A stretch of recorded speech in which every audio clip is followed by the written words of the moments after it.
Hi everyone, welcome to കാൻഡൻ talks. നമ്മുടെ ഒരു ദിവസം എങ്ങനെയാവണമെന്നുള്ളത് നമ്മൾ തന്നെയാണ് ചൂസ് ചെയ്യണേ കേട്ടോ. നല്ല ചിന്തകളാണ് നമുക്കുള്ളതെങ്കിൽ നമ്മുടെ അന്നത്തെ ദിവസം നല്ലതായിരിക്കും. അഥവാ നമുക്ക് മോശം ചിന്തകളാണ്, ദുഷിച്ച ചിന്തകളൊക്കെ ആണെങ്കിൽ അന്നത്തെ ദിവസം നമ്മുടെ പോക്കാണ് കേട്ടോ.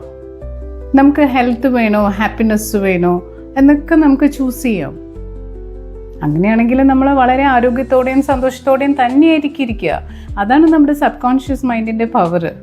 നമുക്ക് ഫ്രണ്ട്ലി ആയിട്ടിരിക്കണോ അല്ലെങ്കിൽ അൺഫ്രണ്ട്ലി ആയിട്ടിരിക്കണോ, കോപ്പറേറ്റീവ് ആയിട്ടിരിക്കണോ, വളരെ ഹാപ്പി ആയിട്ടിരിക്കണോ, ഇതൊക്കെയും നമുക്ക് ചൂസ് ചെയ്യാവുന്നതാണ്.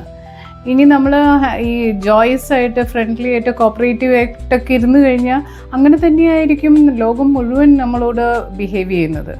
അങ്ങനെയാണ് അവർ റെസ്പോണ്ട് ചെയ്യാൻ പോകുന്നത് നമ്മുടെ അടുത്ത്, ഓരോ ആളുകളും. അപ്പോൾ ഇത് ഒരു ബെസ്റ്റ് വേ ഓഫ് ഡെവലപ്പിംഗ് അവർ പേഴ്സണാലിറ്റിയാണ്. ഇതുപോലെ തന്നെ നമ്മൾ ശ്രദ്ധിക്കേണ്ട വേറൊരു കാര്യമാണ് വാച്ച് യുവർ വേർഡ്സ്. നമ്മൾ വെറുതെ തമാശക്കാണെങ്കിൽ പോലും I will fail, I don't have money to pay the rent, I won't get job, ഇങ്ങനെയൊക്കെ നമ്മൾ തമാശക്കാണെങ്കിൽ പോലും പറയാറുണ്ട് പലപ്പോഴും. അല്ല, എനിക്ക് ജോലി കിട്ടില്ല, ഞാൻ തോറ്റു പോവുകയുള്ളൂ എന്നൊക്കെ. അതൊരിക്കലും അങ്ങനെ പറയാൻ പാടില്ല. കാരണം എന്ന് വെച്ചാൽ നമ്മുടെ സബ് കോൺഷ്യസ് മൈൻഡിന് അറിയില്ല നമ്മൾ തമാശ പറയുകയാണെന്നുള്ളത്. അതങ്ങ് അബ്സോർബ് ചെയ്തെടുത്തിട്ട് അതൊക്കെ നടക്കുകയുള്ളൂ. നമുക്ക് റെൻറ്റ് പേ ചെയ്യാൻ പൈസ ഉണ്ടാവില്ല, ജോലി കിട്ടാൻ സാധ്യത ഉണ്ടാവില്ല. So always understand the power of our subconscious mind and always say that I can do it with the power of my subconscious mind. അങ്ങനെ വേണം നമ്മൾ കൺവേർട്ട് ചെയ്യുന്നത്. നമ്മുടെ ചുറ്റുമുള്ള ആളുകൾ പല കാര്യങ്ങളും നമ്മളെക്കുറിച്ച് പറയും, പല സ്റ്റേറ്റ്മെൻറ്റ്സ് പറയും, ചിലപ്പോൾ സജഷൻസ് പറയും, കുറ്റപ്പെടുത്തലുണ്ടാവും.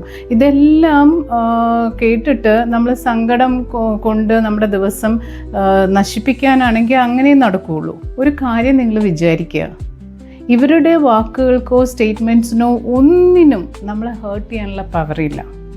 നമ്മളെ ഹേർട്ട് ചെയ്യാനുള്ള പവർ നമ്മുടെ തോട്ട്സിന് മാത്രമേ ഉള്ളൂ. അപ്പം നമ്മൾ കൺട്രോൾ ചെയ്യേണ്ടത് എന്താ? നമ്മുടെ തോട്ട്സാണ് കൺട്രോൾ ചെയ്യേണ്ടത്. We can choose how to react. ഈ പറയുന്ന ആളുകളുടെ സ്റ്റേറ്റ്മെൻറ്റ്സിനോട് എങ്ങനെ റിയാക്ട് ചെയ്യണം എന്നുള്ളത് നമുക്ക് ചൂസ് ചെയ്യാം. We can block it. We don't want to respond to it. അല്ലെങ്കിൽ പണ്ട് ആളുകൾ പറയാറില്ലേ, ഈ ചെവി കൂടി കേട്ടിട്ട് ഈ ചെവി കൂടി വിടണം എന്ന്. അതേപോലെയുള്ള റിയാക്ഷൻസാണ് നമ്മൾ എടുക്കുക. അതൊരിക്കലും നമ്മുടെ മൈൻഡിലേക്ക് എടുത്തിട്ട് അങ്ങനെയുള്ള സ്റ്റേറ്റ്മെൻറ്റ്സ് ഒക്കെ ഓർത്ത് ഒരിക്കലും നമ്മുടെ ദിവസങ്ങൾ നമ്മൾ നശിപ്പിച്ച് കളയരുത്. You are the master of your fate. നമ്മളാണ് തീരുമാനിക്കുന്നത് നമ്മുടെ വിധി.